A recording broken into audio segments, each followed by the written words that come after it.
All is well in Miami as the women have returned to home soil. Here is the review for The Real Housewives of Potomac Season 7, Episode 10. And we start off with Robin and Giselle. Evidently, they're planning a live event for their podcast. And Giselle evidently heard from Candace that Robin and Wendy were reconnecting their relationship when they went to the club on the last night of their trip. Giselle wanted to hear about it, and Robin mocked Wendy a little bit by saying that Wendy told her that she loved her so much and wanted to reconnect their relationship. And Robin, of course, was a little cynical. She said she wondered why Wendy didn't say all that in the presence of the other women, but perhaps Wendy understands that to get anywhere in this group of ladies, you gotta divide and conquer, because if they join together, they are under a negative influence, and nothing she has to say is gonna be acceptable to them. So I guess you can just blame it on the alcohol. Giselle tells us that she's planning an event for her daughter's sweet 16 birthday celebration, and that her ex, Pastor Jamal, is coming into town to celebrate the girls. We see Karen and Matt. Matt is that young man who helped Karen launch a series of businesses, so she too is planning a live event, and they're brainstorming about stuff they need to do or should do to make this event wonderful for people who attend. Candace graduates from Howard with a second degree in administration. She believes that this degree is going to help her as she pursues her recording career, and she's very happy about it. She and Chris are planning a celebration for her accomplishment. Candace shares with Chris that her period is late, and they went through the possibility and the joy and excitement of what it would be like if she actually was pregnant. I wish them well.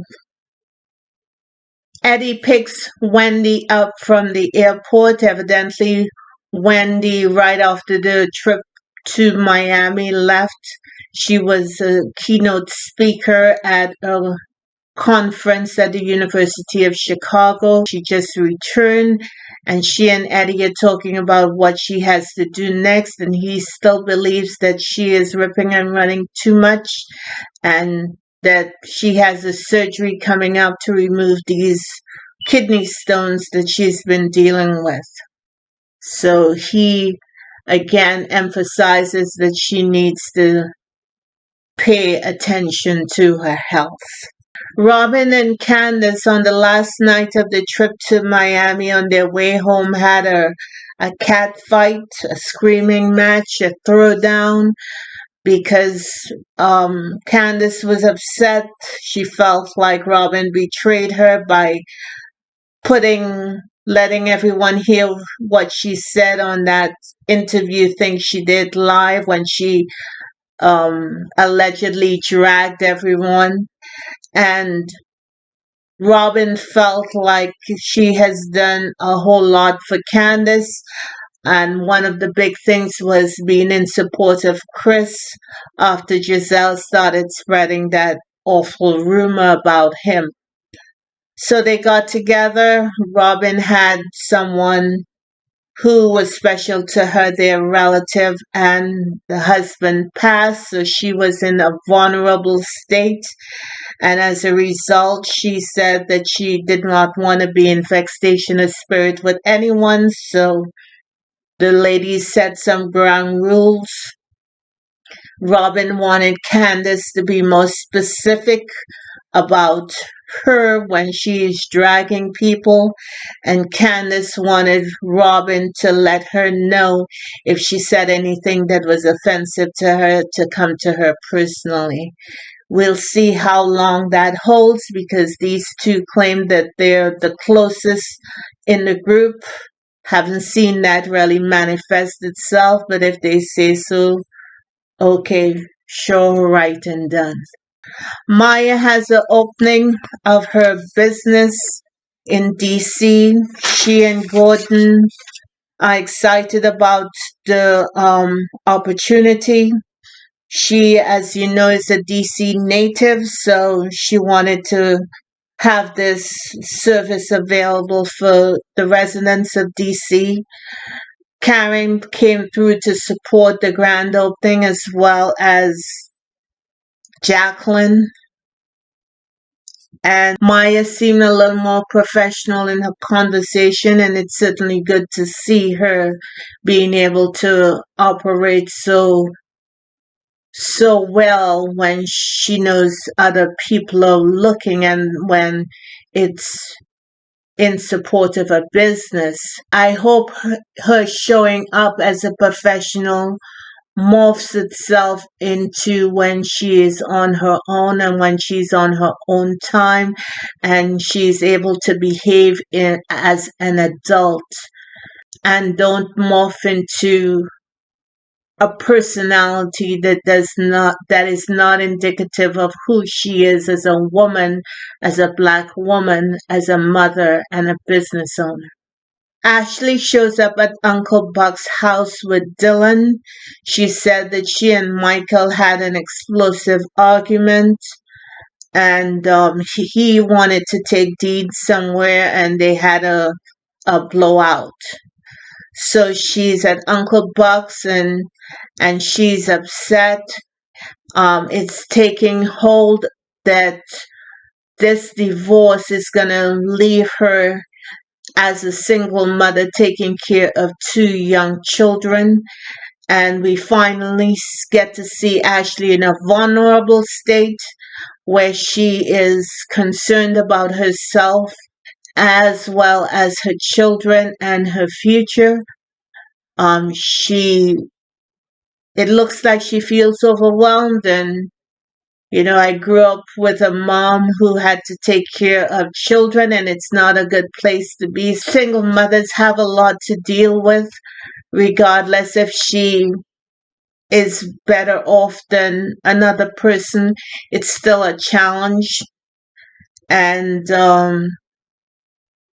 I hope she understands that no matter where she starts off, if she sticks to it, if she invests in her children, if she is present for her children, if she decides to focus on them and not engage and indulge in messy, trifling behavior that does not serve her or her children's well-being. Candace picks up her mom at the airport. The mom came through to celebrate Candace's accomplishment. She tells her mom that she missed a period, and the mom didn't have a whole lot to say because they have worked a lot of things through. But thankfully, Candace is on her own dime, hopefully, and she's doing her thing. So her mom gets to sit back and see how she operates when she's spending her coins instead of her mom's. At one point in the preparation for the party, they showed that there was a rattlesnake on the lawn, and her mom said that she thought she told her that she did not invite Giselle. So the usual suspects came through to Candace's party. Karen and Ray showed up. Eddie and Wendy, Robin, Charisse. Candace at one point pulled Karen aside and apologized for repeating that foul gossip about her. Karen said that she appreciates that she would apologize and own her mess, but Karen said that she's going to keep her eyes on Candace. They go out to the backyard. Karen is talking to Robin. Wendy shows up. Karen excuses herself, and Wendy and Robin had a conversation.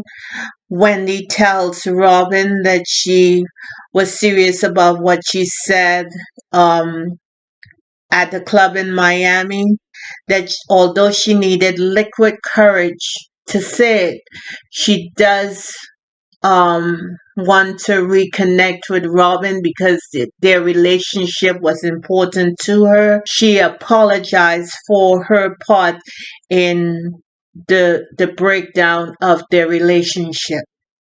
Robin tells her that why she's not saying that in front of the other women, and she said, "Well, you know, basically, I'm saying this to you now with all sincerity." Robin seemed to accept her apology. When asked whether Robin would apologize to Wendy, Robin said she did, but then issued an apology to Wendy. They hugged it out. However, I don't think that bond is tightly sealed just yet.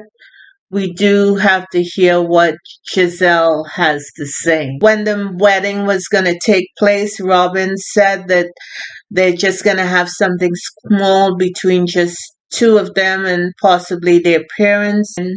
And Karen, of course, was suspicious. I don't know why. Robin's wedding should be how Robin wants it to roll, and nobody else's opinion matters. Karen should just sit this one out because right through here she is stepping into someone else's business and it's not a good look. At least that's my opinion. Ray pulls Chris aside and tells him that maybe he should consider apologizing to Giselle because of the misunderstanding between them. Chris said that's not going to work. He is not responsible for Giselle misunderstanding anything. And in their confessionals with Candace and Chris, Candace said, well, we don't know where the line is with Giselle. He may apologize for this, but she may twist it in another way. So it's not what he feels comfortable in doing right through here. And I would agree with that wholeheartedly. Finally, Candace makes a toast. She makes a speech. She blesses her mom. Her mom is the underbelly of her success because her mom is a successful woman and she's been able to look at her and be inspired by her. And I thought that was a nice piece for Candace to be able to bless her mom in such a public way, even after they're upset over the years.